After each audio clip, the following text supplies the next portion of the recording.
What's up, A to Z Sports Live on a Wednesday? It's just Wednesday. We've got a whole half a week left to go, and it has already been a whirlwind of a week for the Tennessee Titans as they fired Ran Carthon, the GM, yesterday morning, right after Easton and I talked for a little over an hour about the situation. We've done a lot of content since then. I think the three of us have probably been on the phone more in the last 24 hours than we were in the last 2 weeks altogether. It's been a lot of conversations and back channeling and talking and trying to gather as much information. So we're here to address the firing of Ran Carthon, the rumors that are following, the new structure under Chad Brinker, and unpacking all the different reports we've seen. Corey says it's a three-headed monster, just like the Titans front office is going to be moving forward. So yes, it is myself, Austin Stanley, Easton Freeze, and Sam Phelan. We thought we have to do a three-person show. This is a massive, crazy show that we're about to have with a crazy organization that has fired a GM and now has fired a GM, a head coach, and another GM in 3 consecutive seasons. So, Sam, I'll let you do the honors and tell the people what they have to do before we officially get going here, because we're all about to talk a bunch. But let's get this thing off and rolling. Yeah, with breaking news comes a lot of bedlam. That's going to be today's show as we give our opinions, some info that we've heard, and just kind of break down the state of the Tennessee Titans right now. If you're looking for answers, we'll try and provide them and tell you, all the reasons why you might want to be positive, why you might want to be negative, and everywhere in between. So share the show before we get into it. If you're watching on Facebook, hit the share button in the bottom right corner. If you're watching on YouTube, take that YouTube link, send it around, let people know that we're talking Ran Carthon firing. We're talking Tennessee Titans front office, and you're going to want to get in here, leave a like on the show, and repost us or retweet us on the Twitter X timeline as well. That's the best way to support A to Z Sports on this Wednesday morning. Yep, let's get it going officially. Welcome into A to Z Sports, powered as always by the BetMGM app. I'm Austin Stanley, alongside our two Titans reporters, Easton Freeze and Sam Phelan. We are Nashville's on-demand sports talk network, going live weekday mornings at 8 Central Time on Facebook, YouTube, and Twitch. Like the show wherever you're watching on Facebook or YouTube. Also, if you haven't yet, 5-star Google review is much appreciated as well. And we're going to have an interesting show about the conversation regarding the Tennessee Titans general manager firing of Ran Carthon, the new structure of Chad Brinker running things in Nashville for Amy Adams Strunk and Burke Nihill. But we do have to thank our sponsors before we officially get going. Shout out to Wilson County Hyundai. Make them a part of your new car buying process. Go see them in Lebanon or online, wilsoncountyhyundai.com. The Bone and Joint Institute, boneandjointtn.org, the region's destination for comprehensive orthopedic and sports medicine care. Farm Bureau Health Plans. Get better with Farm Bureau Health Plans, and do that by using our link, fbhp.com/ATOZ. T-Dot out there trying to keep Tennessee beautiful and find a solution to end littering with Nobody Trashes Tennessee.com. And our new friends at Bart Durham Injury Law. A crash can change your life forever, and help is only one click away at bartdurham.com. So the news became official roughly 9:35 a.m. on Tuesday that Ran Carthon was being fired by Amy Adams Strunk. Easton, you and I gave a little 10-minute initial reaction, immediate reaction recap of the news and the firing. But here was the statement that Amy Adams Strunk had with the release of Ran Carthon from his job. Quote, "I love the time I spent with Ran. He's a talented football mind, a great man, and a friend to everyone along his path. It's impossible to ignore that our football team hasn't improved over the past 2 years. I'm deeply disappointed in our poor win-loss record during this period, of course, but my decision also speaks to my concern about our long-term future should we stay the course. I love this team more than you can imagine. To our fans, we know this level of performance isn't acceptable. We're humbled by your support as we continue to work towards building the team you expect and deserve." So, Easton, I'll let you start just by giving you the floor. We've already talked 10 minutes on camera together about this, but what is your not so immediate reaction, but your initial reaction of Ran Carthon losing his job after 2 years as the general manager of the Tennessee Titans? Well, my reaction is certainly different right now than it was 23 hours ago when we recorded that immediate reaction video. Did a lot of talking yesterday, did a lot of listening yesterday, did a lot of writing about the things that I talked about and listened about yesterday. And my overarching takeaway from the whole situation, I guess it's best to start really broad and then we can work our way into the details. Sure. Is a couple of things. Number one, clearly, Chad Brinker made himself invaluable to the Tennessee Titans organization. The work that he did was irreplaceable, or at least is irreplaceable in the minds of the people that make the decisions. Mm-hmm. And Ran Carthon did not. And that's ultimately what got him released. It is the reason why the team, I think, felt comfortable, whether you want to call it scapegoating, whether you want to call it, firing with cause, which we'll get into whether or not there was good cause for it.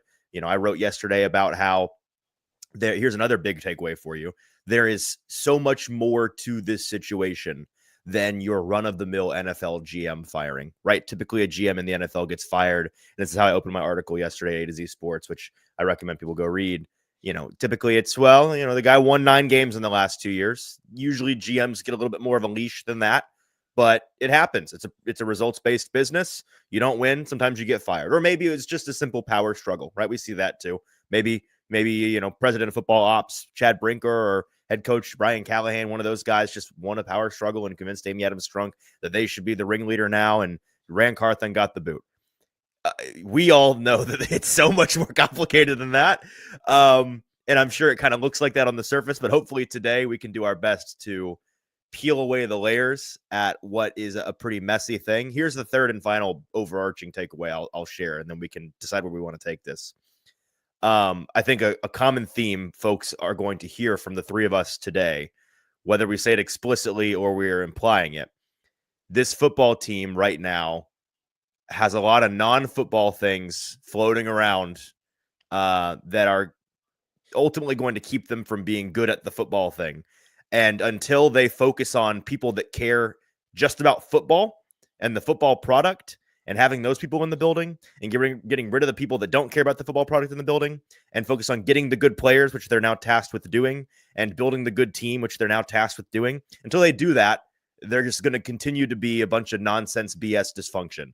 And so, I think that there are certain parts of the building that are more focused on that than others right now. But that's the charge that they have, is to focus on the football again. Because right now it couldn't be any less focused on football. Sam, your thoughts?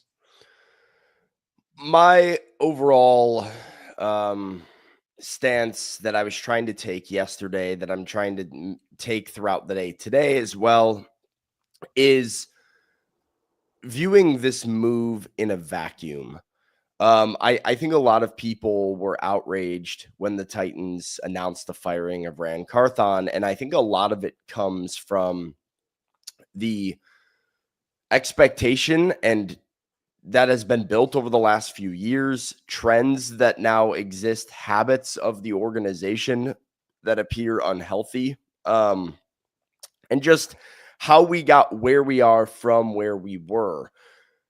If you're a Titans fan looking at, where things were headed with Mike Vrabel, how quickly things sort of dissolved with Mike Vrabel, all kind of in the name of Ran Carthon being the future of this team, to be where we are just one calendar year later, feels like ownership is rather temperamental, that they're making emotional, reactive decisions. It feels like there is no clear direction. All of that stuff can be true, and I would agree is true. But I tried to use my view of whether or not I liked the firing of Ran Carthon, not with broad strokes of, hey, is the direction of this franchise positive right now? And more under the idea of, all right, under this microscope, in this vacuum of the Titans finishing 3-14 with their current power structure, with all of the questions that Easton brings up of non-football related things that exist within the organization, does this make sense? For me, the answer to that question was yes. And because that answer was yes, I think I skew a little bit more optimistic on where the Titans, what the Titans have done than most people. Okay. But I think the questions that remain involve the people that are still here and the people that stuck around, the habits of the owner moving forward, and the capabilities of the people that are being trusted by ownership. There is no guarantee that any of this works out. But as Easton said, Ran Carthon won 9 games in 2 seasons as the general manager.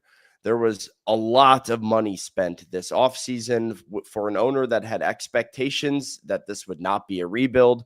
A GM in Ran Carthon that went on the record and said this team was not rebuilding. This team was going to try and compete, to then continuously get worse. Ran is, for better or worse, the guy on the front office that is tasked with drafting Will Levis, or charged with drafting Will Levis, which in the eyes of the owner has not worked. And there's a lot of these mistakes that have now boiled over 2 years. And it was very clear when Amy fired John Robinson and put in her statement that her goal was to take the Titans from good to great, that there was not a ton of patience hanging around that building. There was not a ton of, okay, let's sit and go through a full rebuild and then try and get back into the playoff picture. She is looking for people to propel her organization to Super Bowl caliber. She wants that to be the case when they get into this new stadium. Ran had them going the wrong direction. There was a lot of questions of stuff, which I'm sure we'll get into later on in the show, about Ran's work ethic, just how much he was actually doing. So if we are sitting here complimenting Rand's draft classes and different things like that, I don't believe a lot of that stuff was attributed to Ran within the organization. And so that is ultimately where we end up. But I think the easiest way to summarize my opinion is trying to look at this as, does this make sense for the organization with where they are right now, instead of lumping my opinion into like this broad negative picture that has been the last 3-4 years here. All right. So I'm going to kind of reset a little bit. We're going to go into the report from Paul Kaharski about Rand's work ethic, or lack thereof, here in a little bit, and talk through that, because that is a massive part of this story and a part of the addressing the rumors part of this title. So we'll get to that in here in a second. But I also think the goalpost moved by the Titans, and Ran was probably the guy who got left outside of the goalpost. Because to go backwards a little bit, when Mike Vrabel was fired, whether you agree with that or not, I think if you look at John Robinson, Mike Vrabel, and Ran Carthon individually, there's probably fair reason for all 3 of those people to lose their jobs. Now, there's also a lot of extracurricular stuff around that also impacted them losing their jobs too. So when Ran Carthon was brought in as the GM, he came from San Francisco. San Francisco has a general manager structure of John Lynch, the big GM, with an assistant GMs underneath him. There was the goal to build that under Ran Carthon in Tennessee. The reason why that happened in San Francisco is because, remember, John Lynch is obviously a Hall of Fame safety, but also was a broadcaster that did not have the scouting background, so therefore needed the scouting background with underneath him to help him fill out the full responsibilities. So the idea was to bring in 2 assistant general managers under Ran to recreate what was working so well in San Fran. Chad Brinker was brought in as the draft and develop type guy. Anthony Robinson was brought in to be the pro scout personnel guy, which is what Ran's role was in San Francisco. Adam Peters, who is now the GM in Washington with the Commanders, was the Chad Brinker role under John Lynch in San Francisco, right? So we've got that. Now,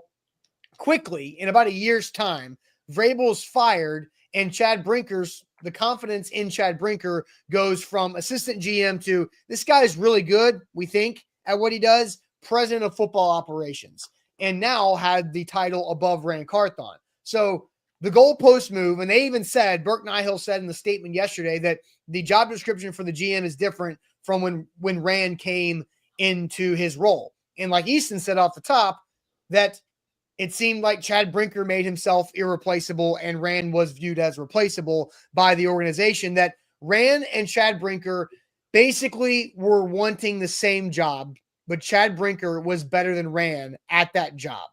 That is what I'm kind of reading into it.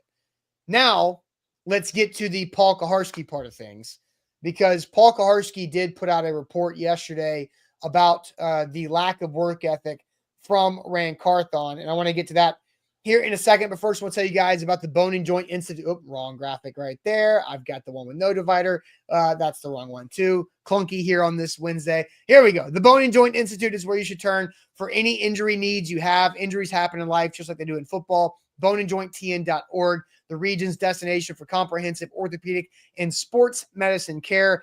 Make sure you turn to them, just like I have the last couple of years in Franklin, Tennessee, right off of I-65 on Highway 96. That's where they have all the experts and the resources to help you out with whatever that injury is.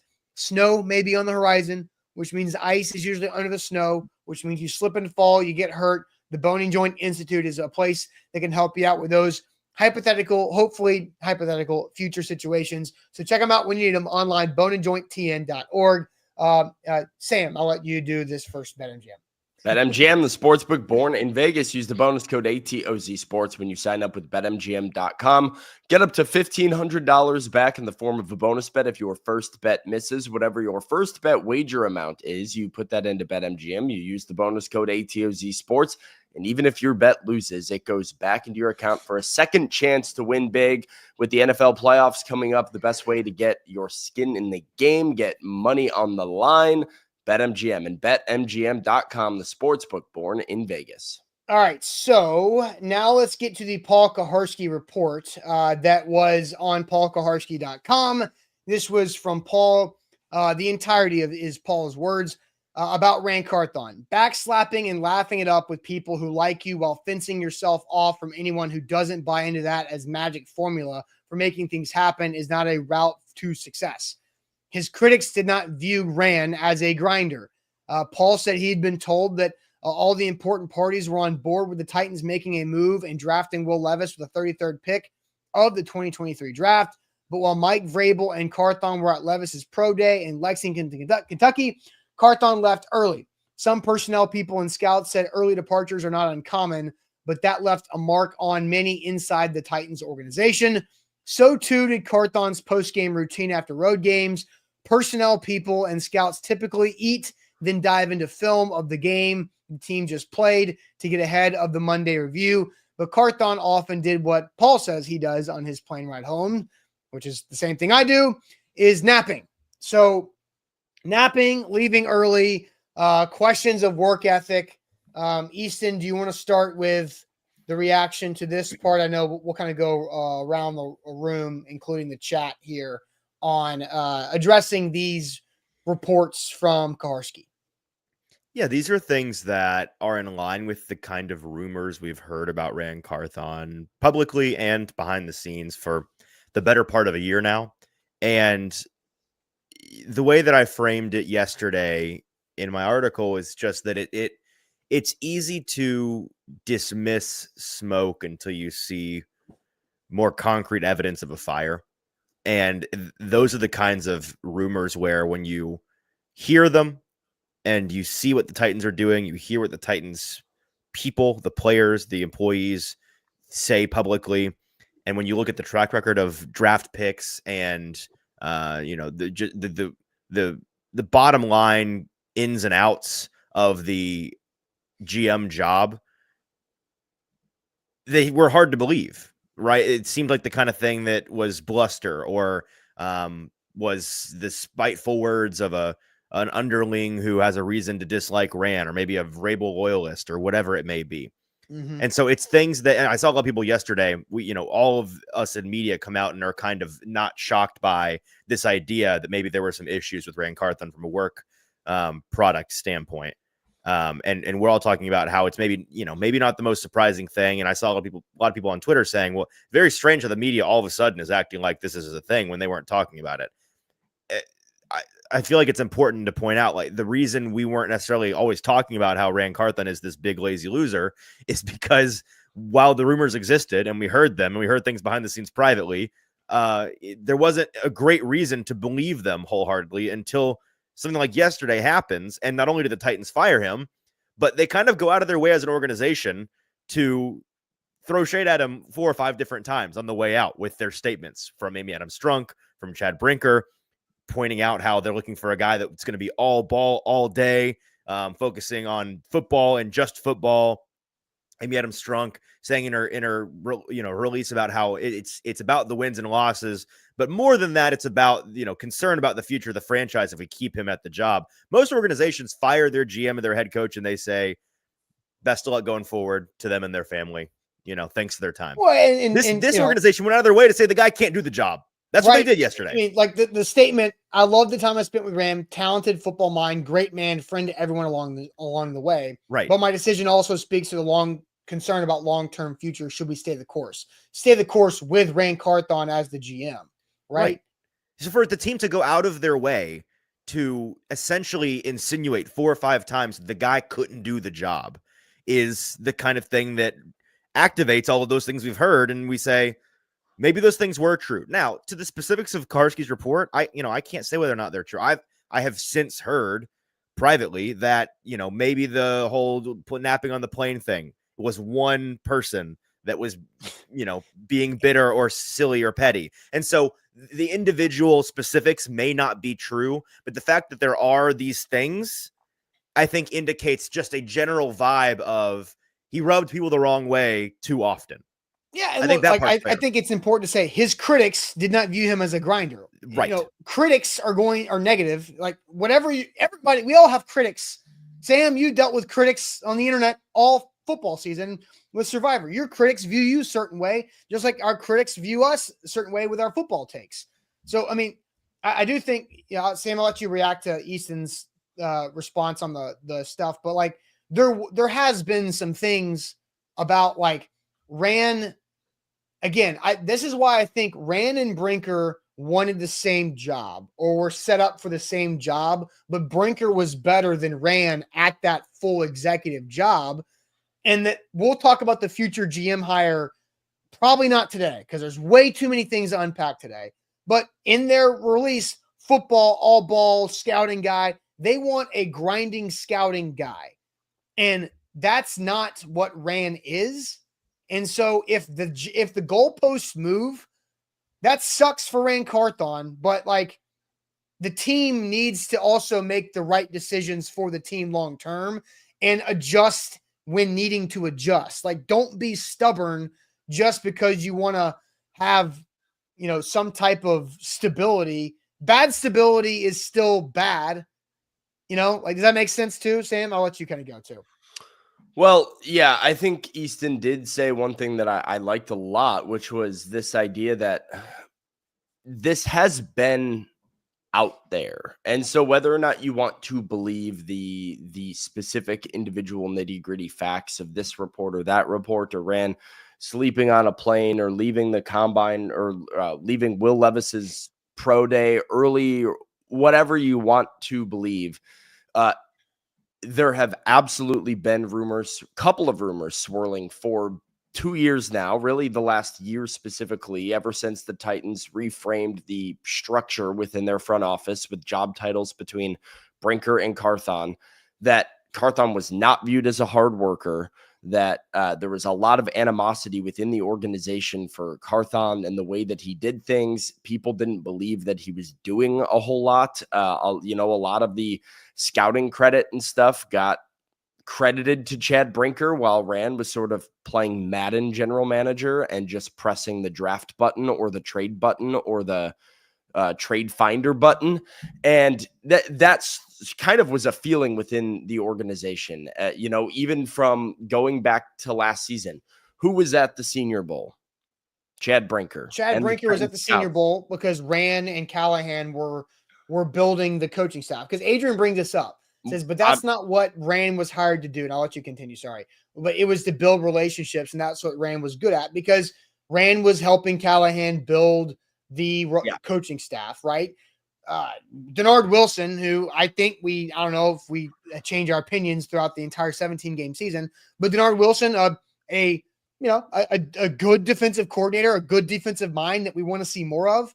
I think there too, like, Denard Wilson's not the Titans DC without Ran. So I think, and that was before the reallocation of structure of titles, where Chad Brinker was still the assistant GM, whose job is to be at the Senior Bowl, while the GM is building the coaching staff for the coach he just hired. So yeah, Rand also, Mark had a good comment. Left the combine early. Left the combine before the offensive linemen even met with teams last As did year. Callahan, because they had to go put shovels in fake dirt. It was this whole thing that like they were like this stuff has existed, and it has existed specifically within the organization about Ran Carthon for a while now. This has been talked about. And regardless of whether or not you want to believe the nitty gritty within each and every individual detail report thing, complaint that is out there, the fact that there is dissension within the organization about Ran and his capabilities and his work ethic to begin with, that is the problem. And that is ultimately, I think, the feeling that has existed now for quite some time. As Amy started to attribute a lot of credit for the Titans' positives, like their scouting, like their draft classes, etc., to Chad Brinker, I think it made Rand seem a little bit more expendable. One of the things Rand did do very well that we knew he was going to do very well is be a politician and build relationships and come in with this great network of people. Rand is loved by players. He's loved by agents. He has a way of connecting with those people. That's not what the Titans are looking for in the role anymore. And, they're starting to shift what they actually want out of the role. So I had a lot of thoughts. I'm not going to lie. I lost my train of thought. No, I'm sorry. And I interrupted you. My critics tell me that I interrupt people too much. I think it's interesting and it's complicated because people are like, oh, why are you guys buying all this? Like there's the race aspect of this. Well, that is a very dangerous thing to play. And again, like, I do remember. Okay. Yeah. So by the way, I don't think you can find a single person like the only people who would tell you right now that like Ran Carthon should not have been fired at all and all this stuff like are people that have relationships with Ran. I think like when you go online and you look right now at the outrage surrounding the Tennessee Titans, you look at our coworker Buck Rising and how upset he is. You look at how upset Paul is, how upset any of these people that are like, there is dysfunction within this organization. I don't think any of these people are sitting there being like, oh, Rand shouldn't have gotten fired. They all know what was said about Rand. They all know that there was a feeling that Rand wasn't very good at this. I think the more people are upset by the fact that they left the rest of it in place instead of, firing everybody, which I absolutely hear that argument. Somebody asked earlier, Lee said, why was Rand promoted then if he was this bad? Well, I would say, Lee, Rand was promoted in title. Rand was demoted in power. Mm-hmm. And so Amy Adams Strunk gives Rand this contract extension that is now money that Rand gets guaranteed either way on a 4-year contract extension last offseason. But by elevating Chad Brinker's title, it gave Rand less control over the personnel decisions and the roster. So while it may have appeared to be a promotion and it was advertised as a promotion in terms of Rand's place within the actual front office, I think it made him less powerful. Why did the Titans bring in Ran Carthon in the first place? Well, it's no secret at this point. There's information out there that this was sort of a thing that the NFL encouraged Amy Adams Strunk to do as a way of getting the stadium in place. And that is ultimately what led to the dissolving of the relationship with Mike Vrabel, was this idea that Amy had said Mike is going to get to choose the next GM. It's going to be a general manager that Mike is on the same page with, that they are going to work together and collaborate. And then Amy forced the relationship between Vrabel and Carthon, as a way of making the NFL happy to then get the Titans' new stadium approved. All of that is not, I don't think that any of that is speculation or hearsay at this point. That is all stuff that happened. And I think this is what I go back to. I think if you look at John Robinson did enough to get fired. Mike Vrabel did enough to get fired behind the scenes and on the football field. I think Ran Carthon probably did the least to get fired of those three because his situation changed while he was sitting in the seat And I empathize with Ran. I don't know how Ran feels about this right now. And that's something that I don't know if we're going to find out for a while, because Ran Carthon also got a contract extension and has 4 more years left on his deal. So just like Vrabel and J-Rob got contract extensions and then fired shortly thereafter, there's, that's kind of the kiss of death type thing. And so like, and Rand's going to get paid by the Titans until he gets a general manager job elsewhere, which I don't know if that's going to happen, because rarely, unlike head coaches, GMs usually don't get the second chance all that often. It usually takes a lot longer than a coach gets a second chance at a head coaching job. So I think Rand's job was a salary cap mess from the previous GM that he had to clean up. A lot of salary cap space after that cleanup that you have to spend. But I think the problem is where Rand marketed this team as, we checked all of our boxes, right? And but again, all of this was a collaborative effort, right? I don't think it was Rand Carthon's decision to leave the combine early to come do the groundbreaking ceremony at the new Nissan Stadium. That's not a vice president, general manager's decision. That is a decision that's made above him, because they want everybody at that groundbreaking to put their shovels in the dirt and toss it for a photo. I mean, that's on Amy at the end. You didn't need to do the groundbreaking during the combine. No, that's ridiculous. Like, and that's what Easton said, non-football things getting in the way of football things. And the non-football things is the stadium.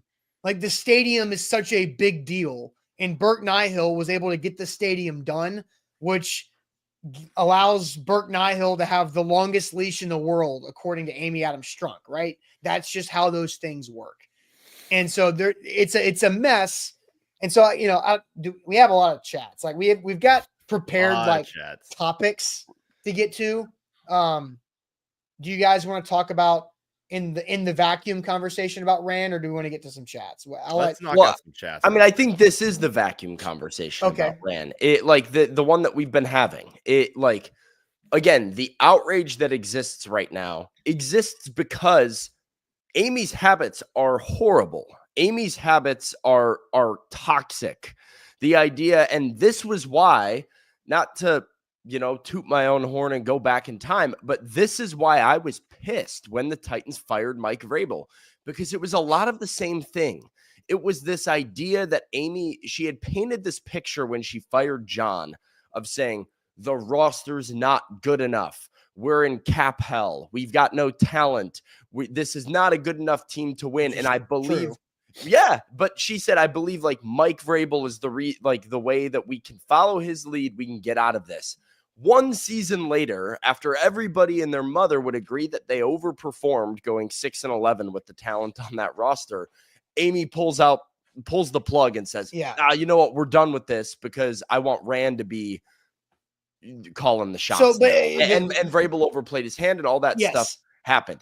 So like the outrage exists because this is not a new habit of Amy Adams Strunk. And that will lead us to talk about potentially what's coming. Yeah. But in a vacuum, when you look at this exact firing of Rand, this is sort of the argument that is at play. Mr. Jones says Rand was the vacuum. He sucks. Here's the problem. We don't know if Rand's good or bad. Like, there wasn't enough time to determine that.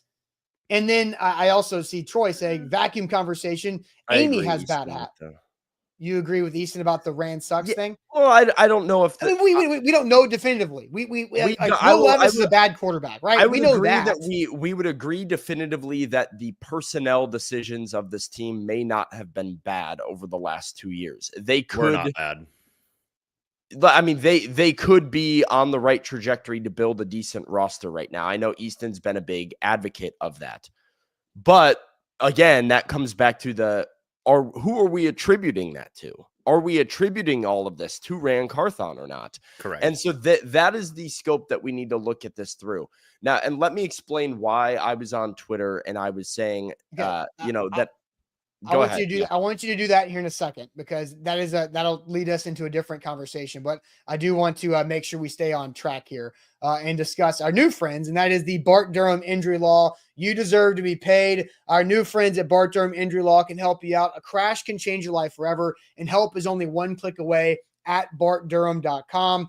Your big truck wreck is their fight for justice. And the Bart Durham Injury Law can be reached 24/7 to get your legal questions answered. Their phone number is 615-242-9000, or you can go check them out at bartdurham.com for current news, blogs, and a contact or live chat that's always rolling. I mentioned this yesterday, I guess when Easton and I were talking, that we've got weather coming, right? And so the Bart Durham Injury Law, they're not just there to help you make and get the money that you're paid and deserve to be paid after a wreck, but how can they help you prevent the accident? BartDurham.com has blogs and ways to get smarter and learn how to drive through inclement weather, learn how to navigate around semi-trucks through tough weather as well. So BartDurham.com is a resource for us whenever we need them, online at BartDurham.com. Easton, I'll let you do the BetMGM now this time.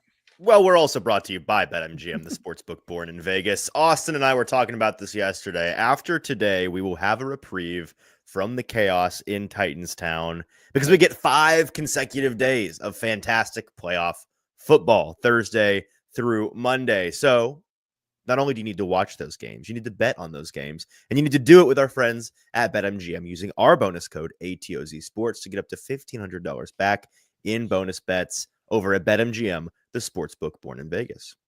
All right, so Sam, I'll let you have the floor again, because you wanted to kind of dive into something, and I don't know how many different phone calls the three of us had yesterday, or the ones that we also had with Buck. And by the way, Buck Rising show at 10 o'clock on 104.5 The Zone will be must listen to, just like Primetime was must watch last night on the A to Z Sports platform too. Sam, I'll let you go ahead and dive into where you're headed.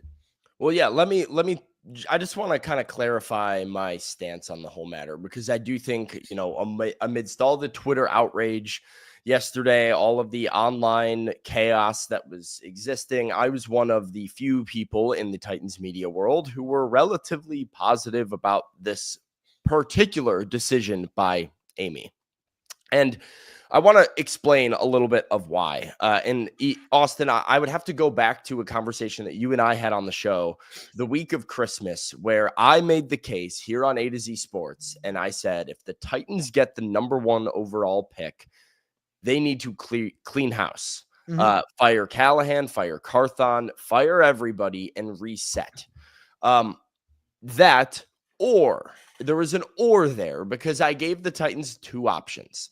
It's either clean house and reset, or commit to everybody in the front office and the coaching staff for the foreseeable future. But the number 1 goal that was motivating that, claim by me was a desire for organizational alignment, was a desire to have a very clear power structure. One of those things that we've talked about here on the morning show already that continues to exist within the Titans organization while Ran was there is a murky power structure, an unclear hierarchy that, people within the organization feel is murky on who is exactly calling the shots here, who has final say, who's doing the work, who's not doing the work, who's lazy, who's not lazy.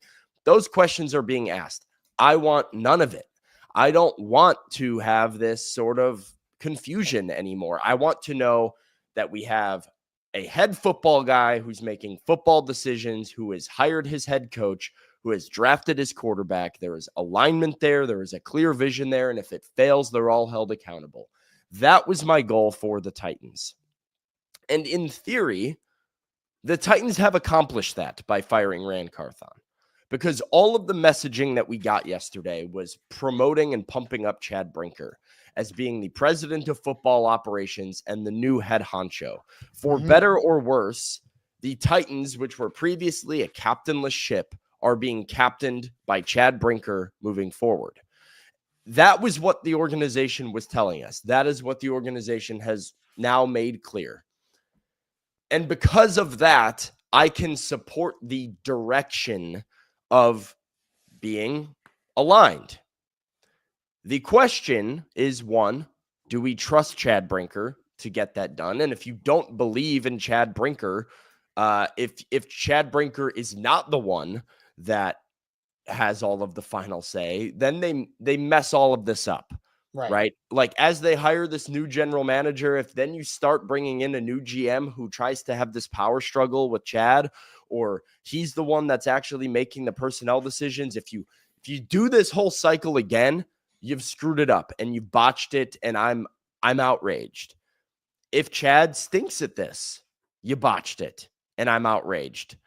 And if Amy Adams Strunk remains temperamental and emotional and continues making these moves year over year, if you go 6-11 next year with Shedeur Sanders as your quarterback, and then Amy's like, well, now Callahan's got to go, and she fires somebody else, I'm outraged because you messed it up.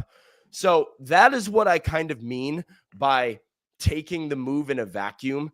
And while we also cannot look at the past of Mike Vrabel, I'm trying not to project my thoughts on firing Ran Carthon into expectations for what Amy's going to do moving forward. I'm trying to look at it as an isolated incident.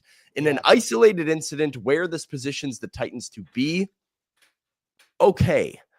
Do I trust that Amy's going to stick with this and it's going to make sense? I do not. I think she's going to continue to screw this up. I think this is what this organization does. And I don't blame anybody else out there who's outraged or upset or, frustrated by things, because they've given you no reason to have faith before. So that is kind of where I fall on it. I just don't have faith in Amy. But if you want to have faith in Amy and look like, yeah. All right. So that makes sense. It does. It does. But because my whole thing is, and I was thinking if they do clean house and that includes Chad Brinker, then who is hiring the football person? At least at the very least, if you are the biggest doubter of Amy Adams Strunk, then at least they have a football person in Chad Brinker who is hiring whatever he is looking for in a general manager, right? Because I don't know, is Burke Nihill and Amy Adams Strunk, if they fired Brinker, Carthon, and Callahan yesterday and started over, where are they starting? And do you trust Amy and Burke Nihill and whatever, search party they hire out to hire the right football person to start the other football hires?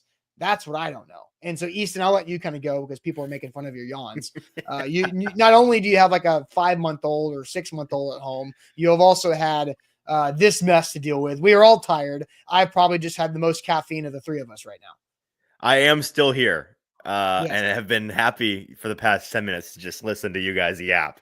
I don't really, this line of discussion you guys are on, I agree with most of it. I don't really have much to contribute to it. So if we want to maybe take the next topic, that's fine. Well, so I did put up a YouTube poll. In a vacuum, did Ran Carthon do enough to lose his job as Titans GM? There we go. Do you guys want to take a guess on the percentages? Yes versus no? I think people are going to say no. I'm 65-35 no. Which I think it'll be 70% think yes. I think 70% yes, Easton, and Sam's on 65%. I think it'll be a majority no. It might even be more extreme than 65. I think people have changed their minds since yesterday. No, I think Easton could not be more wrong and Sam could not be more exactly correct because it is 65%. Wow. I don't know. Sam, did you cheat? Did you log on to the YouTube? That's on me for not giving the people credit. I figured that in the 24 hours, the cope would be strong enough. People, how this typically goes. People go from being outraged if somebody gets fired to the convincing themselves a day later, you know what? Actually, they deserve to be fired. Yeah, but how do you guys answer the question? In a vacuum, based on his job as the GM, I say no. I can answer that one. I mean, go ahead, Easton, because we disagree here for sure. But I know you feel very strongly about this. Well, so it's based on what we know for sure publicly, based on the rubber stamp track record of Ran Carthon, the decisions he made in terms of drafting players, signing players, trading for players, and cutting players.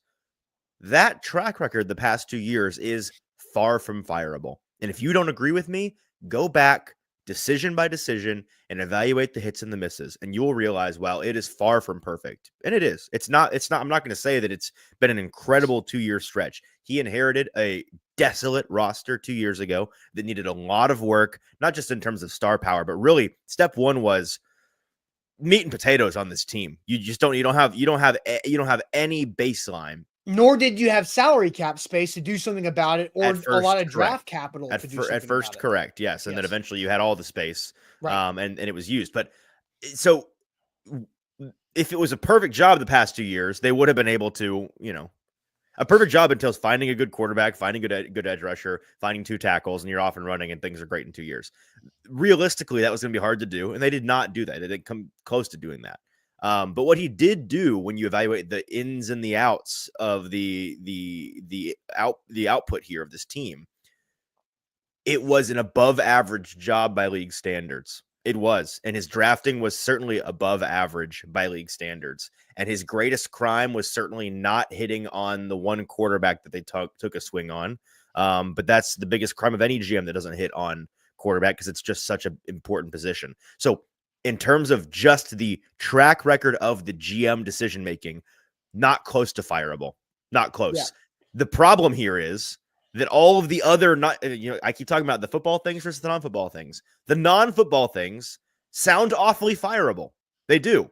And so that's why my opinion has changed on whether or not he deserved to be fired since the 15 minutes after the news came out. We were all tweeting our takes, and you and I were on here, Austin, talking about it. And the 22 hours since then is because all the other things and the way that the Titans talked about moving on from him, and the things that we heard from PK, and the things that we've talked about, we've heard for over a year now, all of those things come into play, and you realize, you know what? Those sound like a reason to move on from a guy, especially when, to a point that I know Sam's probably about to make, and it may be the only thing we agree about on this topic, we aren't sure whether or not Ran Carthon was actually the one doing the most in terms of contributing to these moves. Here's what I think, though, because this is going to sound like such a team cliche, and I'm not trying to sound like I'm drinking the Titans Kool-Aid at all. But as part of Zach and I run a company, right? We've got over 50 employees. There's a lot of stuff you have to divide and conquer and make sure that everybody knows what their lane is and have complementary personalities and skill sets. The idea of having a scouting grinder and a background guy of a scout who is also a really good sales closer, those two people together, that's a really good idea. Sure. And I said this yesterday in I think it was a recording. Maybe it was the morning show. Everything blends together. But the Yankees won a lot of championships and pennants by having great starting pitching and the best closer of all time in Mariano Rivera. Right? You've got to have both, because if you don't have good starting pitching, then you don't have no use for Mariano Rivera. If you have great starting pitching, but you can't close a deal, then what's the point too? Like, if you can pull up a great plan for the offseason free agency approach and draft, but you can't convince the free agents over a phone call, because that's how NFL free agency works, to sign the dotted line, then the plan is for naught. And so also in a vacuum, having Brinker and Rand's skill sets together makes a lot of sense. But both guys elevated themselves to the same job when Brinker was hired to be the grinder for Rand, and then it flipped itself. And it did make sense on paper. And that's why they were excited about doing it this year. But the whole Ran Carthon, again, football versus non-football, his strength, and he genuinely is good at this. He was good at this. The thing that he was billed at as all along was the relationships guy, right? He was the interpersonal guy. And so to your point, pairing that with Brinker on paper made sense at first. But when Brinker was below Rand. Correct. But that selling point for Carthon only took him so far. The back-slapping, relationship-building guy that he endeared himself as to the Titans organization was cool until he was put into a position by the new structure to be the all-ball, all-day guy. And being the relationships guy does not mean you're the all-ball, all-day guy. It does not mean that you're somebody grinding tape every day. It does not mean that you're the guy pouring over the analytics. That's the stuff that Chad Brinker was doing. He's somebody that we know grinds tape every day, even though it's not in his job description. We know he's the one over their new shiny, expensive analytics department, which is directly informing on-field decision-making, injury analytics, player development, player projection from the college to the NFL level, and all of those things. While Chad Brinker is on paper involved in all the non-football things, he sure as heck was involved in a lot of the football things. And so that's why I think they came to the realization this Ran Carthon guy, while he's good at the thing that we build him as, and that's nice and that's cool and that's helpful and it's a competitive advantage for us, we want this GM role in our current structure to be somebody that is a grinder, all ball, all day type. And it certainly sounds like Ran Carthon was not that. I do want to add something to this conversation here, because when we talk about Rand's resume, I teased it a little bit. Easton and I do disagree on this. My answer would lean towards yes, Ran Carthon did do enough to get fired as the GM of the Titans from his personnel decisions. I've been pretty vocal about this for a bit now, and Easton and I know that we don't see eye to eye on this. We've had a few arguments about it on the show, elsewhere, Yeah, I actually hate Sam because we can't agree on this. I can't stand the guy. The YMCA, you guys just go at it. The way they told us to leave the other day. The way that I've said this out loud, I ask the question out loud. Are we sure that Ran is good at this? And so I don't look at the way that the Titans have made decisions over the last 2 years and be like, that's the sign of a good general manager. I don't think that they're necessarily building anything positively. That. I know Easton feels a certain type of way about this team, so I know that I'm directly contradicting him, but I don't think they've hit on a ton of draft picks. I think they've gotten maybe a couple, 2 or 3 hits max. Yeah, I know you're not as high on Tajay Spears as I think I am. I like Tajay. Gotta stay healthy, but hey, that's part of it, right? I like the skill set of Tajay. I didn't like the Tajay pick. If they were so high on Tajay, they wouldn't have replaced Tajay with Tony Pollard. No, I get that, but I think he had a very good year this year. Peter Skronsky took a jump in the right direction. You still took a guard in the top 10. I know, but Peter Skronsky has the ability to play on this franchise for 10 years at left guard. If Peter Skronsky's a left guard for 10 years, he's a good player. He's a bad pick where they picked him. Anyway. JC Latham is a hit. Will Levis is a colossal miss. Jarvis Brownlee looks like a hit. Cedric Gray looks like a massive miss. Tajay Spears looks like a miss. Cedric Gray is entire. Their only misses in the last 2 years. Their only definitive misses in the last 2 years are Jaquan Jackson, Will Levis, Colton Dowell, and Jalen Duncan. Those are their only definitive misses in the last. Josh Wiley. Not a definitive miss. 5th round tight end is a useful player. In 6th round and 7th round picks, I don't view those guys as misses. They can be hits or washes. It doesn't matter. I'm not buying this don't know yet on Cedric Gray. When you draft an inside linebacker right outside the top 100, he actually might have been a top 100 pick. 106. That guy better be a day one starter for you. He was hurt. He couldn't be. No. But before he was hurt, he was linebacker. His head was spinning. He was not in the. But again, he can still be a good player for this team. Just because he had a bad rookie year. Don't understand the linebacker position in the modern NFL. But again, it's okay. So my whole stance on the Ran, did he do it? My whole point is 2 years is not long enough to know if 2 draft classes are hits or misses or not, or whatever. It's not enough time. It doesn't matter, but that. So you do not have enough definitive hits through 2 draft classes at all. The fact that, again, I don't really care that Cedric Gray was hurt. He was below JoJo Doman on the training camp depth chart. When they were deciding who was playing at inside linebacker, he was all the way down at the bottom of their list. Okay, and he may very well be the starter next year in August, and none of this will matter.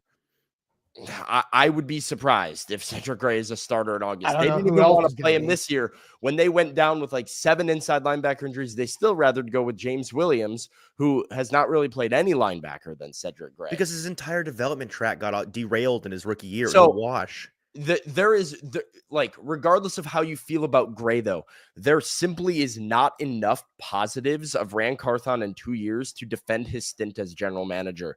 And I understand that he didn't have a ton of cap space the first year. He had $200 million that he spent, and he spent almost all of it incorrectly. He spent it on guys that got hurt. He spent it on guys that didn't contribute.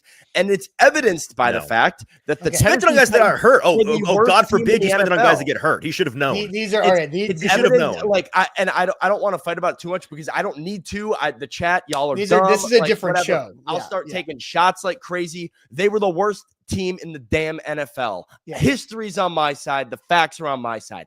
They have tanked at a faster trajectory than any other team in the NFL. In the last 2 calendar years plus, they have the worst record of anybody in the NFL. The Ran Carthon era was a joke. They spent money, said they were competing, and failed over and over and over again at damn near every position on the football field. And the problem is quarterback. If the quarterback plays well and they start 3-1 going into the bye week, I don't know how much of this changes, right? It is nobody gives a damn if the quarterback doesn't suck. And that falls on the GM that drafted him. Yeah, look, if we're gonna read Paul, and I said his biggest crime was missing on quarterback. Whoops, wrong graphic. If we're gonna read into Paul Kaharski's stuff about Rand snapping on a plane or leaving the thing early, the pro day early, the Titans making a move. Everybody, all important parties were on board with the Titans going up to get Will Levis at 33 overall. And the important parties are fired. Like, they're gone. Except for Burke Nihill and Amy Adams Strunk. It is fun to point out that apparently Mike Vrabel was the one on the phone making the trade for Levis, not the general manager of the team. Let's peel that apart, because Buck said that on the show yesterday on 104.5. And I think it was I have heard this as well, by the way. I've heard this from more than one place. I know. Bonafide Bro watches our show all the time. We went back and forth on Twitter, and I tried to clear this up. So what Buck was saying about this is that, yes, Mike Vrabel was the one on the phone, physically on the phone call, talking to Monty Austinfort to make that trade with the Cardinals, because Mike Vrabel and Monty Austinfort have an established relationship. Sure. Rand did not. It's not funny. That's how things should work. Like, it is funny because he's the general manager of the team. It's his job to have a relationship with the other general managers. Guys, if we are trying to negotiate something, and I am one of the owners of A to Z Sports, but Easton, if you have the relationship with the other side of the phone, I'm going to let you go do that work, because that's our best chance of getting it done. Not on draft night when you're the general manager of the NFL team. I've seen videos of draft rooms before, though, of like the assistant special teams coordinator, and he's the guy on the phone making the call for like a trade, because like that sometimes they just dish out responsibilities like that. Yeah, and like if guys on phones, but there was a video of I think it was the Eagles, maybe it was the Lions, it was something like that, where team was looking to trade up, and they had 4 different guys on the phone with 4 different teams, and they're all looking at trading up, and then they ended up with some random dude from the front office being like, "Yeah, I've got Philadelphia on the line. They think we can come up for a 5th," and then. Listen, I don't think this actually matters that much. All I said is it's a funny look. It's a funny look. It's not. No, it is a funny look. It does not matter. It is funny, though, objectively. Sure. Okay. I just think that's where, Rand had been on the job for You're 3 trading months. for a franchise quarterback, and the GM's not involved in the call. That's hilarious. No, I think he's involved in the call. Like, everybody's involved in the call. Mike's the one that has the relationship with the other side of the phone. That's not that different. It's not that deep. Like, I think people are reading. I said it's not that deep. I just said it's funny. Okay. All right. I don't. Those calls are also like incredibly unproductive too. It's, "Hey, Monty, what's going on? Hey, man, we're thinking about coming up to 32. What's it going to take?" Austinfort says, "Yeah, we're going to need this, and that." He goes, "All right, I'll get back to you." Then he goes and talks about it with Rand, and they decide, and then Mike calls him back. All right. We have a lot of stuff to get to, including a ton of super chats.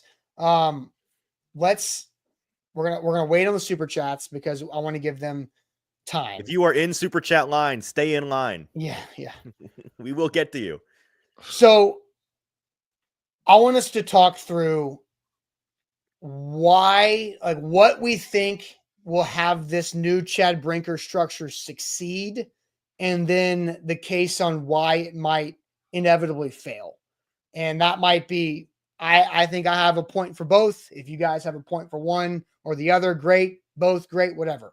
But why we think this Chad Brinker thing will succeed and potentially inevitably fail. But first, Farm Bureau Health Plans are where you should turn for any health coverage needs you have. It's a new year. You can get a new health coverage plan for you, and Farm Bureau Health Plans can be right there to help you through the entire process. Great customer service, super reliable people there, and the team at Farm Bureau Health Plans have been serving Tennesseans for 78 years. So if you're looking to make that change, have a better plan for you, your family, whatever your situation may be, start the process at fbhp.com/ATOZ. Easton, I'll let you take it away for BetMGM.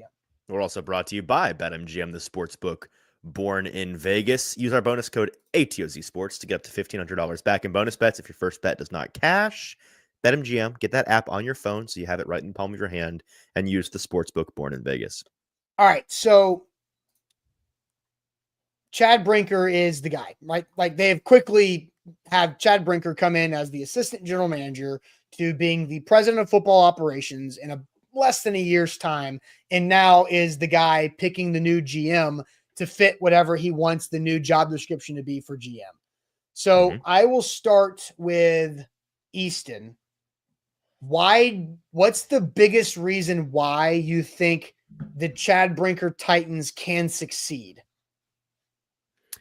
The biggest reason I think is pretty easy to identify based on what we heard from them yesterday. Chad Brinker spoke privately, would have loved, maybe a regular press conference, like a regular organization, but he spoke privately with a handful of people that happened to have his phone number.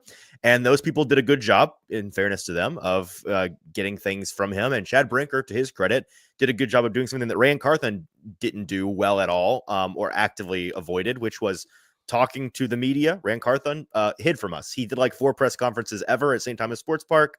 It was constantly a topic of discussion for us in the media. Why won't this guy talk, and why can't he answer simple questions? Chad Brinker, the bare minimum, can talk to us, apparently, at least if you have his phone number, and he can answer basic questions about the vision of his team. And his answer on all of those different publications was that this is going to be a draft and develop, patience over panic organization. And this is a guy who is if people don't know, Chad Brinker, Green Bay, born and raised, not actually born and raised, but grown and raised as a professional in Green Bay. He is a Green Bay man who understands the business of football. It's why he was put in the position he is by the Titans to run all of the things. He also reveres the Green Bay model and the way that organization is run. He sees them as a model franchise. Historically speaking, obviously they are a model franchise. He pretty clearly wants to implement that model here in Tennessee and be a draft and develop team and be a patience-based team. And I think based on what we've heard from Brian Callahan, he's somebody that sees it that same way. At our Monday press conference with him, he talked about being a draft and develop team, have to get back to hitting on draft picks. He knows this all very well based on his experience in Cincinnati most recently. So if they can just abide by that pretty standard model of being patient and frugal, drafting and developing, building back up the core of this team, then they will succeed. The reason they won't succeed is because who's in charge of them? I cede the floor to whoever else wants some time. All right, Sam, why? See, I'll let you go first on succeed, Sam. Yeah, clear direction and alignment. The idea that now we know who's answering for the decisions. We know that Chad Brinker is the one calling the shots.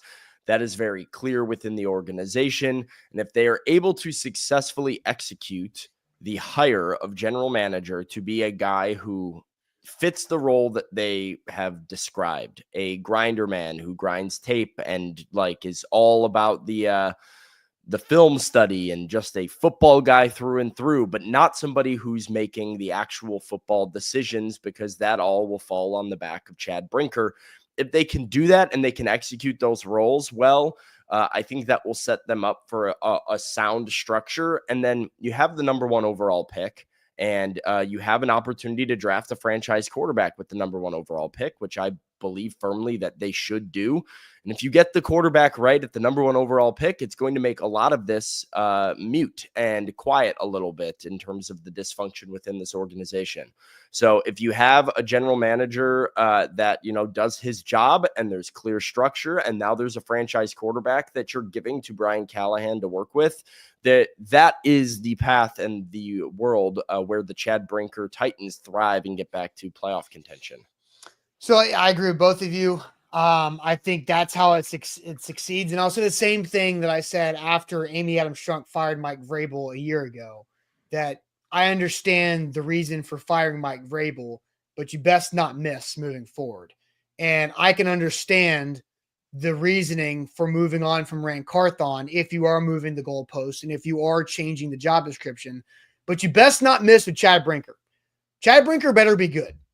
Like that's what this organization is up to. Chad Brinker. It is Chad Brinker's Titans. They're going all in on this guy. And if he's not good, then I don't know what's next, because like, I guess, like, the Green Bay stuff is legit. And why I think they like the idea of the Green Bay Packers philosophy is because they don't spend money in free agency. I hope fans really enjoyed last offseason, by the way, because as long as Chad Brinker's in charge, you ain't going to see anything that looks like that. It's going to look like the now. Like the Packers had the last couple of years. Once they had got rid of Aaron Rodgers, they had a couple off seasons. Brinker a guy a year. I can tell you more for than sure, what they had been. I can tell you for certain that Brinker's philosophy in free agency is more of a trial by committee sort of a thing, where I think he's far more likely to sign 10 guys to $8 million contracts than he is anybody to a $20 million contract. Well, let's who are the, I'm going to ask you guys, don't know how to have the answers off the top of your head.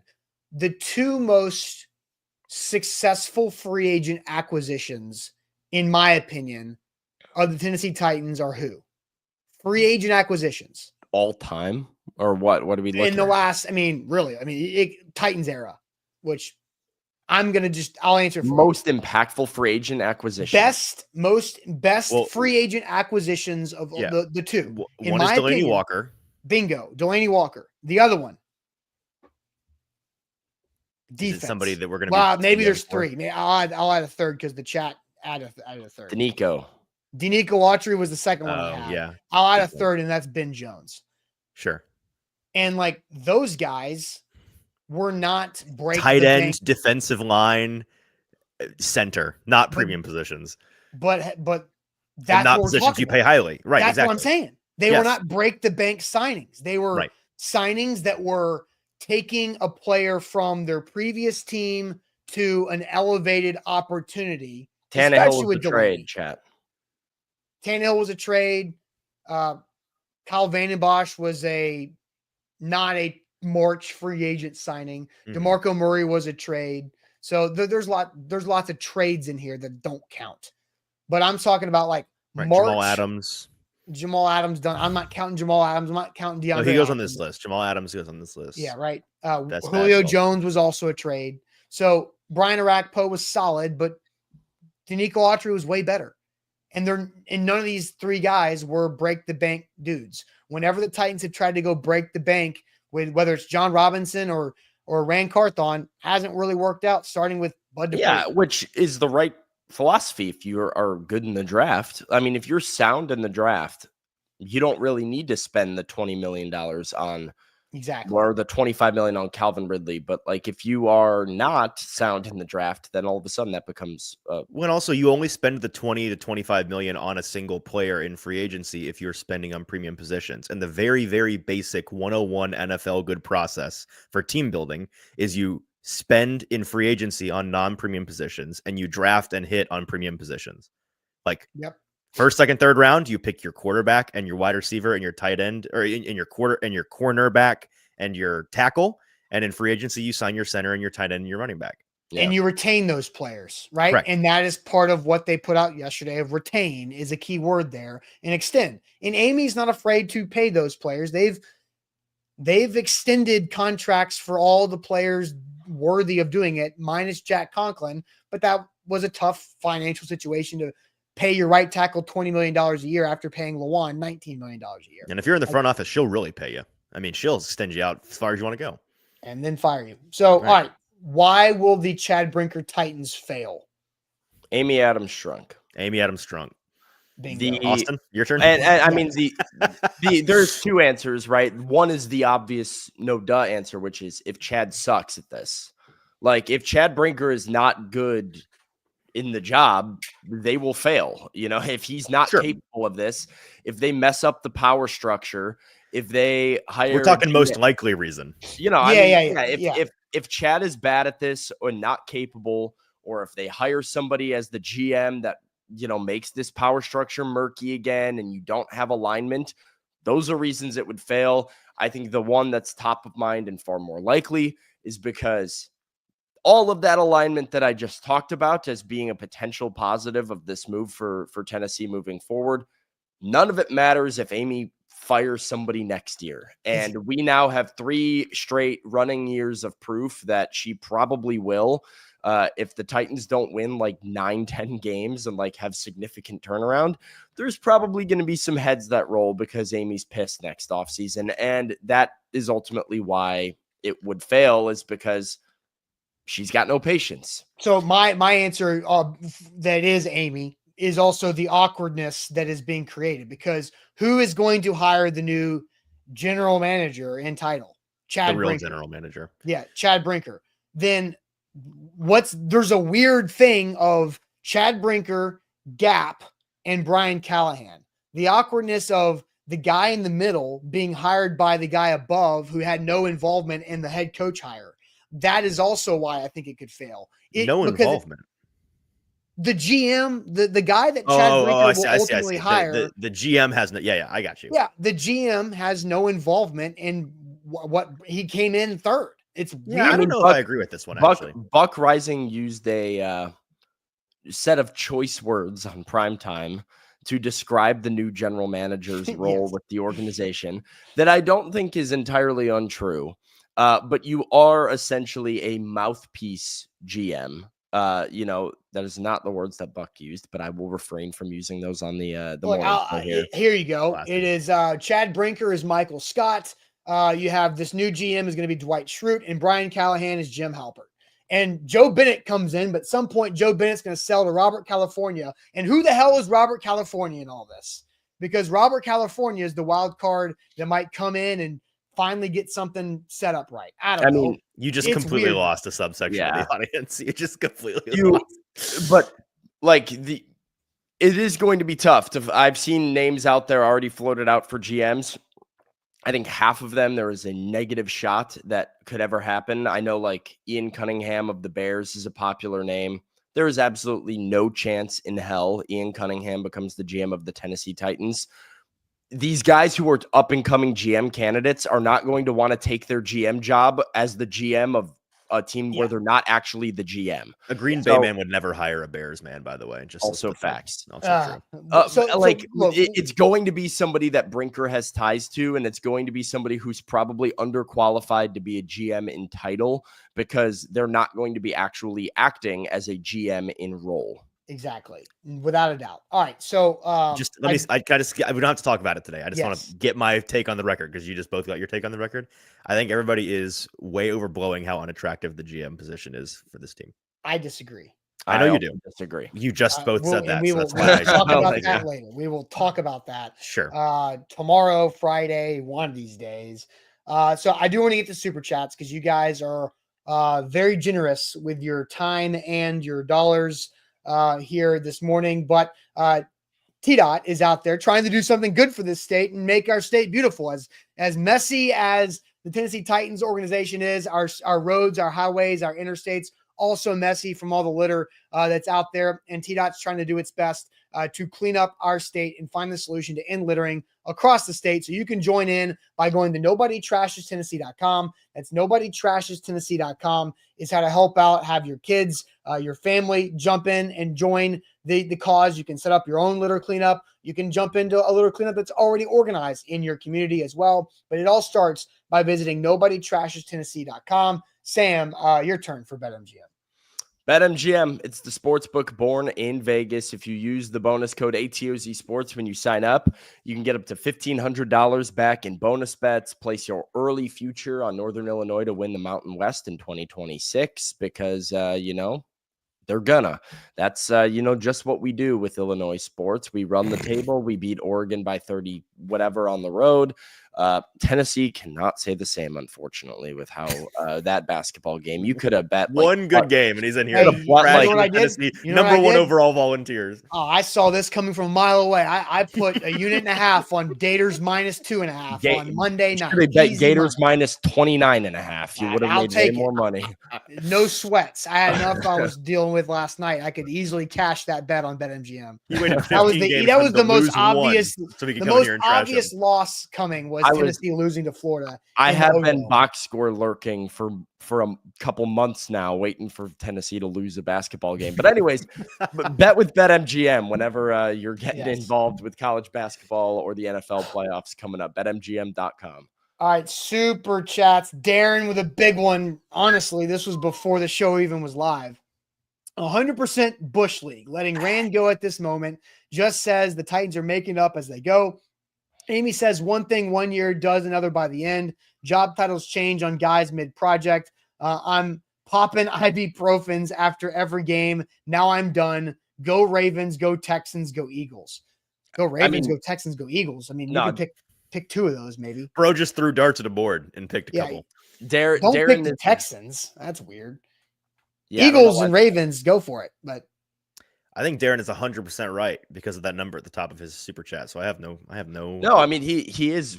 I think he is totally right, and like what Amy's been doing, and like the feeling is just that they're making it up as they go. It's like halfway through a project, changing titles, firing somebody, saying one thing 1 year, doing the next year. It's Mike Vrabel's the future. Then it's and then it's collaboration. While I'm forcing this relationship between these two guys who don't really want to collaborate, and then it's. Brian Callahan's the head coach, and it's all the stuff about Ran and Rand's culture and the culture that Rand's building, and that's gone. So it's in 1 year, out the next, out the other. If you're a Titans fan right now, why would you believe anything Amy Adams Strunk says? The answer, you shouldn't, and you probably don't. Yep. King VC says, lock in, like the show, leave a 5-star Google review. Shout out King VC for that Shout one. out Lou. All right. Yeah, Lou Man for the 1-star review that started all the 5-star reviews. Kindle, when my father-in-law asked if I'm a loyal person, I said, sir, I've been a Titans fan since 1999. 2 seconds later, I received his blessing. This is why. That's just a funny story. Yeah. Kindle. Kindle values loyalty. He will go wherever loyalty is valued most. I had to explain to my fiance at one point, a few years into our relationship, she was seeing memes online about like, you want to know if your, boyfriend is loyal or not, ask him who his favorite sports team is. And, it's like, if it's these teams, leave him. Cowboys, Yankees, if it's Lakers, these teams, Dodgers. like stick with him. And I was like, well, the Bears are at the top of the stick with him list. Well, it's like White Sox Bears is like, wow, this guy really has some heart. This guy's a romantic. Wow, like this guy's been through some stuff. Look at this sad sap. He's not going anywhere. He'll really support you through ups and downs. Andre, this is the exact opposite of what finally getting it right. Collaboration was the word, cites results, but only fires one person. This is dysfunction. Any problems with that? Agree. No, they are collaborating, Andre. They're just doing it with different people now. Don't worry about it. It is funny how dysfunctional the organization is internally and how many internal politics have just been firing.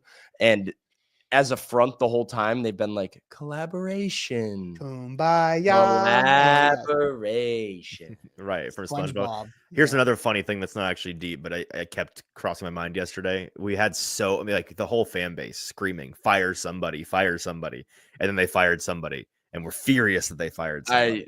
Also a hilarious development, yes. Darren comes back with $5 more. Shout out Darren, big spender of the day. True or not, you do not smear ex-coworkers just because you're ready to move on. That's effing low on this team. It really, I agree. It feels personal though. So and that's why like we're all kind of like, I'm hand up. Like I think Rand deserved to be fired to support the firing of Rand. You don't have to do this whole like he was asleep on the plane. Like you already fired him. Like he's gone. Yeah. Like what are we doing? Yeah. So I think we all agree on that one. Andre comes back. Typical lazy smear campaign. Sounds like a snake job to me. I'm disengaged now. I'm as disengaged now as I've ever been. Excited for the offseason that's gone pathetic. No, don't go anywhere, Andre, because this is going to be crazy. Don't It's go gonna be great. anywhere. The offseason is going to be exciting. You know what The didn't draft change in stuff- the last 48 hours? The Titans What? still have the number 1 overall pick. Yeah. And Look. top 10 cap space. But I will give Andre That they won't this. use. Like, I will validate Andre's feeling because I think I told you this, Austin, while we were on the phone. Like, I just said, I hate this part of the industry. Like, this is exhausting. This internal politics and everybody's lying or saying something for their own cause because they have some agenda that they want pushed out. So they're talking to the media for this reason and not talking for this reason. And you don't even really know the true inner workings of the organization. And it kind of just becomes not fun to talk about and like get really involved with the team. It all feels really toxic and annoying and dangerous. And so like I don't blame Andre for feeling that way. I'm excited for the stage of this offseason where we're going to be able to move on from this and we're going to be able to get excited about the 3 weeks from now when Easton and I are down at the Reese Senior Bowl in Mobile, and we're going to be able to take a look at some of these prospects that could end up being. Are they paying you to keep Reese's in there? I like that you used the full government title. Well, me and Jim Nagy have had conversations about is that right? Yeah. Well, yeah. Cole in the chat says Easton can't wait to talk about Will Levis. That was the top of the show, which is a joke. But the reality of it is day 3 of the first break we've had in months of not talking about real football. And I would already do unspeakable things to go back to talking about real football. You want to redo the post-game show after the Commanders game, Easton?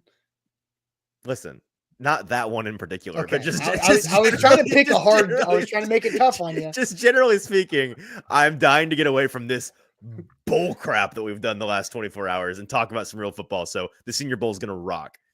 Noah says, so let Brinker tinker. any of draft busts this era or Brinker stinkers? Was Ran ever actually cooking or just the face for the front office? I don't know, but great job, Dr. Seuss. I mean, yeah, Ran was like, let Ran cook was the thing, and let Brink tink, let Brink think. J Rob, we trust. We can come up with Brinker stinkers. Brinker stinkers is easy and automatic and gonna happen. Darren, another big spender. Also, if Amy crediting Brinker for more of the roster building, newsflash, the roster is bleep. We are talking about burn it down or finish the experiment. Darren's on it today. Darren's definitely on it today. Michael comes in. Do you guys think Chad is Amy's Jack Easterby? Do not compare the Jack Easterby legend to any modern era Titans. I mean, there's some real craziness going on right now. Nothing that rises to the cultish level of the Church of Jack Easterby. Yes, 100%. All right, a couple more super chats for us to have out here. Anita comes in with our check dollars. So this does gave me a heart attack when I saw it for the first time. Yeah, I saw 250 on my screen. I was like, oh, yeah, $10. It is $10. Yeah. Join late. Can Sam explain why he tweeted Chad hired Callie and where's the logic to the? I did not. So yeah, let me clarify. I ran out of characters. I was not saying that hiring Brian Callahan was solely Chad Brinker's idea or that that it was a Chad Brinker thing. But Chad Brinker was in the front office and one of the key decision makers for the organization when that hire was made. He was a part of those conversations. So that was just to say that, when you talk about dysfunction or disalignment within an organization, you often are looking at, it's a GM who inherited a head coach. It's a head coach who inherits a quarterback or vice versa, all these different permutations of those big three, right? GM, head coach, quarterback. Now that Chad Brinker is your big football guy, your top dog in the front office, I think the alignment makes sense in the sense that Chad Brinker was involved, was on the Titans staff when they hired Brian Callahan. He signed off on the Brian Callahan hire. Now, he was the assistant GM at that point. And that, honestly, that's one of my biggest questions. And I don't know if we're going to have the answer now or we'll work to get the answer. Chad spoke very highly of Brian Callahan and vice versa. Yeah. And in his press that he kind of did after this was announced. But everybody speaks highly of one another when they're employed. He talked about trying to have patience with him, but like Chad Brinker, I think, has the power to fire Brian Callahan right now if he wanted to. I don't think he has interest in doing that. And because Chad Brinker was part of the process of hiring Callahan and seems to believe in Callahan right now, and Brian Callahan and Chad Brinker are now going to, I hate this word, collaborate on finding the quarterback of the future, there is the alignment that I've been looking for. And I didn't mean to say it was all Chad's thing. He was involved in the process and was on board with it when it happened. Yeah. Rise says, to be honest, I'm not letting any of this affect me. Good on you, man. Good on you. At some point, the Titans have to get something right, either on purpose or mistake. Life's good either way. I think that is a great last super chat of the show. I think it's true. I mean, like, and that's what we were talking about with the quarterback. Like, this was ugly. And if you draft a quarterback and he's awesome, like, a lot of stuff's going to take care of itself. Titans football is going to get a lot more enjoyable. Dysfunction is caused by quarterback, or dysfunction is cured by good quarterback play and good football. And so if the Titans start playing good football, a lot of this will go away. And yeah, even the worst organizations in sports stumble into success at times and accidentally play Ask good. the Texans, like, right? Yeah, I mean, like the Texans fired coaches in back-to-back one-year coaches, and then got CJ Stroud, and now they're in the playoffs 2 years in a row, 10 wins. I texted a Titans coach yesterday about all of this, and the response I got was essentially, "Who cares? If we start winning, no one will care. This will all go away."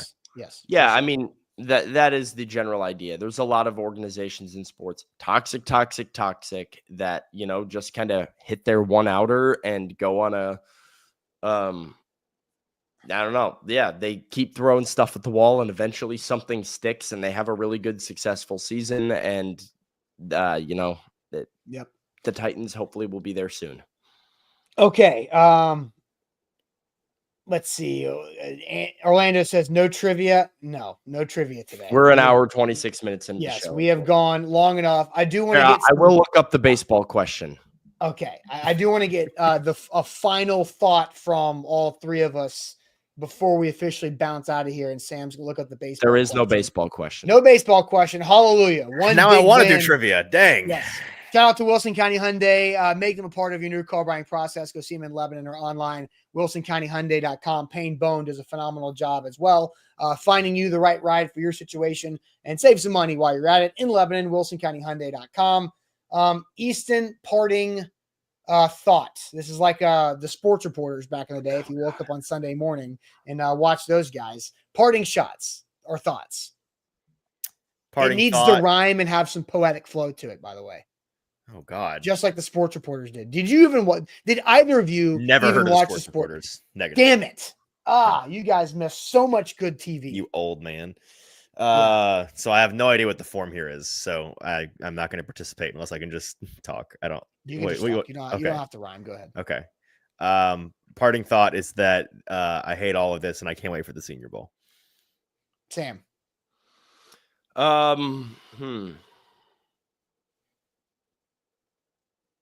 I don't know. I need a minute. I'm like, okay. I'm trying not to be too negative. Like, no, I hear you. Again, like I want to reiterate what I've said this one time already today. That's fair. Actually, this is how I honestly feel. Like Amy Adams Strunk has now fired 3 high-level forward-facing people 3 seasons in a row. After firing Mike Vrabel, I said, don't miss. After firing Ran Carthon here, don't miss. You are out of mess ups. Like, this fan base is very much on edge and going to doubt just about everything moving forward. So you got to start winning and making the correct decisions that are tangible in the results soon. Yeah, I think patience is kind of running out. Amy Adams Strunk.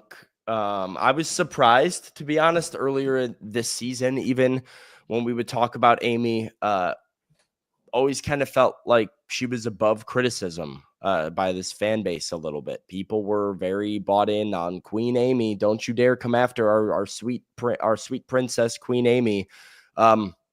Exposed for the clown show that has been Tennessee Titans football for the last 4 or 5 years here, and the downward spiral that the team has been on after what once looked like a lot of promising success. So this part, like I said, is exhausting. I think Titans fans are exhausted by it. I think they're over it. I think they're tired of being the laughing stock of the NFL, or one of the laughing stocks of the NFL. And they should be tired, and they should be over it, because this is a passionate fan base that deserves better. There is a new stadium on the way. Nashville is too great and fun of a town to have such a stinker of a product in one of its professional sports teams. And that starts, as it always does in sports, with ownership. So I like Easton. I'm excited for the Senior Bowl. I'm excited to get into this draft class. I'm excited to talk about some of the reasons to be optimistic about the Titans' future and give people some hope moving forward. But it all starts and ends with Amy Adams Strunk. And, as unfortunately some sports fans have to learn over the course of their lives, if you have toxic ownership, they control a lot of your happiness in your life, which is not fair that we let them do that to us as fans. But that unfortunately is the reality that we live in. So hopefully it gets better before it gets worse. Yeah, the Senior Bowl is less than 3 weeks away. So that is what we're looking for. We'll continue to hash all of this out. Buck Rising's about to go live on 104.5 The Zone in about 15 minutes or so. So make sure you check into that, see what his updates and feelings are on the situation. Stay tuned to all of our social media, a2zsports.com/Titans as well, for everything that Easton, Sam, Buck, and others are going to be doing. We do have some more mock draft content out there after the firing of Ran Carthon for the Titans as well. But make sure you hit that like button, like the show. Appreciate all of you for joining and talking through this super long show today. It was a big one, but it was a necessary one, and we'll catch you guys later on. Buck will be live tonight for primetime at 7. Appreciate it as